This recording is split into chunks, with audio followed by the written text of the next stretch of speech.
నమస్తే, welcome to bill TV voice of voiceless. కొత్తగా కొలువు తీరింది కాంగ్రెస్ పార్టీలో మైనార్టీలకు సంబంధించినటువంటి అంశంలో ఇంతవరకు మంత్రివర్గంలో ఇవ్వలేదు.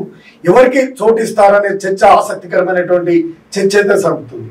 కొత్తగా కొలువు తీరినటువంటి కాంగ్రెస్ పార్టీ ప్రభుత్వంలో మంత్రివర్గ కూర్పులోను నూతన ముఖ్యమంత్రి రేవంత్ రెడ్డి మార్క్ కనిపించింది. రాబోయే మంత్రివర్గ విస్తరణలో ముఖ్యంగా మైనార్టీ వర్గాలకు చెందినటువంటి వారిలో మంత్రి పదవి ఎవరిని వరిస్తుందో అనేది ఇప్పుడు ఆసక్తికరంగా మారింది. తెలంగాణలో రీసెంట్ గా జరిగినటువంటి సార్వత్రిక ఎన్నికల్లో 10 ఏళ్లు అధికారంలో ఉన్న బీఆర్ఎస్ పార్టీని గద్దె దింపి అధికారంలోకి వచ్చింది కాంగ్రెస్ పార్టీ. అంతేకాదు, కాంగ్రెస్ పార్టీ సారథిగా ఆ పార్టీని విజయ తీరాలకు చేర్చిన రేవంత్ రెడ్డినే ఆ పార్టీ అధిష్టానం ముఖ్యమంత్రిని చేసింది. రేవంత్ రెడ్డితో పాటు 11 మంది మంత్రులుగా ప్రమాణ స్వీకారం చేశారు. ఇక కొత్తగా కొలువు తీరినటువంటి కాంగ్రెస్ పార్టీ ప్రభుత్వ మంత్రివర్గ కూర్పులోనూ నూతన ముఖ్యమంత్రి రేవంత్ రెడ్డి మార్క్ స్పష్టంగా కనిపిస్తా ఉంది. మొత్తం 11 మంది మంత్రులు కొత్త ప్రభుత్వంలో కొలువు తీరారు. అయితే ఇందులో మాత్రం మైనార్టీలకు చోటు లభించలేదు. కారణం మరోసారి మంత్రివర్గ విస్తరణ ఉండడం వల్లనే. ఇంకా మిగిలినటువంటి సామాజిక వర్గాలకు ఆయా సమీకరణలను అనుసరించి మంత్రి పదవులు వరిస్తాయనేది ఇప్పటికే సంకేతాలు కూడా అందుతా ఉన్నాయి. ముఖ్యంగా మైనార్టీ వర్గాలకు చెందినటువంటి వారిలో మంత్రి పదవి ఎవరిని వరుస్తుందో అనేది ఇప్పుడు ఆసక్తికరమైనటువంటి చర్చగా మారింది. అయితే ఇటీవలే జూబ్లీహిల్స్ నియోజకవర్గంలో పోటీ చేసి స్వల్ప తేడాతో పరిచయం చెందినటువంటి మాజీ ఎంపీ, మాజీ క్రికెటర్ అజారుద్దీన్ రాష్ట్ర మంత్రివర్గంలోకి తీసుకుని ముస్లిం మైనార్టీ నాయకులను కోరుతా ఉన్నారు.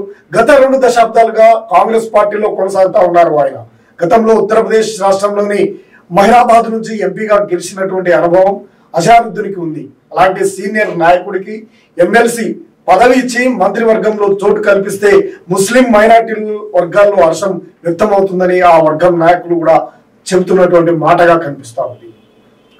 కాంగ్రెస్ లో ముస్లిం మైనార్టీలు అజారుద్దీన్ తో పాటు సీనియర్ నేత మాజీ మంత్రి షబ్బీర్ అలీ కూడా ఉన్నారు. ఈయనతో పాటు ఇటీవల నాంపల్లి నుంచి పోటీ చేసి ఓడిపోయినటువంటి ఫిరోజ్ ఖాన్ కూడా మంత్రివర్గ పదవులను ఆశిస్తున్నటువంటి వారిలో ప్రచారంలో ఉన్నటువంటి వ్యక్తులు. అయితే షబ్బీర్ అలీ గతంలో మంత్రి పదవి చేసినటువంటి అనుభవం ఉంది. ఆయన ఎలాగో మంత్రి పదవిని అనుభవించారు కాబట్టి ఆయనకు రాబోయే పార్లమెంట్ ఎన్నికల్లో ఎంపీగా పోటీ చేయించాలని ఆలోచన కాంగ్రెస్ హైకమాండ్ లో ఉందట. ఇక ఆయన్ని పార్లమెంట్ కు పంపితే ఆయన అనుభవం పార్టీకి జాతీయ స్థాయిలో ఉపయోగపడుతుంది. మరోవైపు హైదరాబాద్ కు చెందినటువంటి ఫిరోజ్ ఖాన్ కూడా యువ నాయకుడు. ఆయనకు ఇప్పుడే ఎమ్మెల్సీ పదవి ఇచ్చి పెద్దల సభకు పంపాల్సిన అవసరం అయితే ఇప్పటికిప్పుడే లేదనేది కొంతమంది సీనియర్ల వాదన.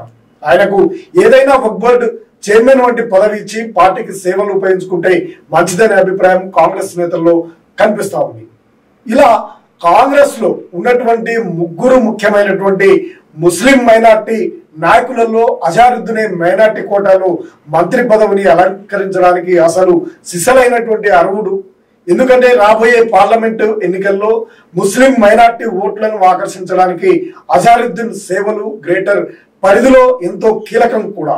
క్రికెటర్ను ఎంతో పవిత్రమైనటువంటి క్రీడను భావించేటువంటి మన దేశం, ఆయన ఒక క్రీడా పిల్లర్ గా ఉన్నటువంటి పార్టీకి ఎంతో ఉపయోగపడతారనే ప్రచారం కూడా జరుగుతూ ఉంది. ఇటీవల ఈ కోణంలో కూడా రాబోయే పార్లమెంట్ ఎన్నికల్లో యూత్ ఓటర్లను ఆకర్షించడానికి అజార్ తో ఎంతో ఉపయోగపడుతుందనే ప్రచారం అయితే కాంగ్రెస్ లో ఉంది. కాంగ్రెస్ లోని మెజార్టీ వర్గాల వాదన కూడా వినిపిస్తా ఉంది. మరి అధిష్టానం రేవంత్ మంత్రివర్గంలో మైనార్టీ కోటాలో ఎలాంటి నిర్ణయం తీసుకుంటుందో వేచి చూడాల్సిందే.